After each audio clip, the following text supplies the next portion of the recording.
नमस्कार, मैं हिमांशु राजपूत और आप देख रहे हैं भारत एक्सप्रेस डिजिटल। पश्चिम बंगाल में मिड डे मील को लेकर एक नई राजनीतिक बहस छिड़ गई है। विवाद की वजह बना है स्कूलों में बच्चों को दिए जाने वाले भोजन का मेन्यू। टीएमसी ने आरोप लगाया है कि नई सरकार बच्चों के पोषण से समझौता कर रही है और राज्य में शाकाहार थोपने की कोशिश की जा रही है। दरअसल पश्चिम बंगाल के वित्त मंत्री ने हाल ही में बजट पेश करते हुए कहा, मध्य अंतर भोजन योजना के संचालन में इस्कॉन के सहयोग की उम्मीद है। इसके बाद ऐसी खबरें सामने आई कि प्रस्तावित मेन्यू में अंडों की जगह प्रोटीन के शाकाहारी स्रोतों को शामिल किया जा सकता है।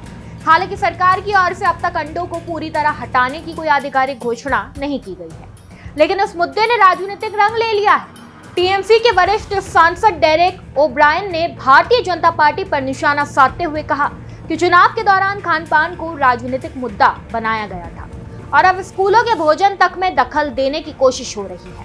उन्होंने आरोप लगाया कि बच्चों को पोषण का एक महत्वपूर्ण स्रोत मिलने से रोका जा रहा है। डेरेक ओब्रायन ने सोशल मीडिया प्लेटफॉर्म एक्स पर पोस्ट करते हुए कहा कि बंगाल की संस्कृति और खान पान की अपनी अलग पहचान है। उनका आरोप है कि राज्य में शाकाहार को बढ़ावा देने के नाम पर लोगों की खान पान की पसंद को प्रभावित करने की कोशिश की जा रही है। उन्होंने इसे शाकाहार थोपने की राजनीति बताया।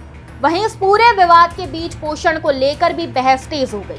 विशेषज्ञों का मानना है कि स्कूली बच्चों के लिए संतुलित आहार बेहद जरूरी है। ऐसे में ये सवाल उठ रहा है कि क्या अंडों की जगह दूसरे शाकाहारी विकल्प बच्चों को समान पोषण दे पाएंगे या फिर ये सिर्फ राजनीतिक बहस का विषय बन जाएगा। फिलहाल सरकार की ओर से कोई अंतिम फैसला भी सामने नहीं आया है, लेकिन इस्कॉन की संभावित भूमिका और मिड डे मील की मेन्यू को लेकर शुरू हुई चर्चा ने पश्चिम बंगाल की राजनीति को गर्मा जरूर दिया है।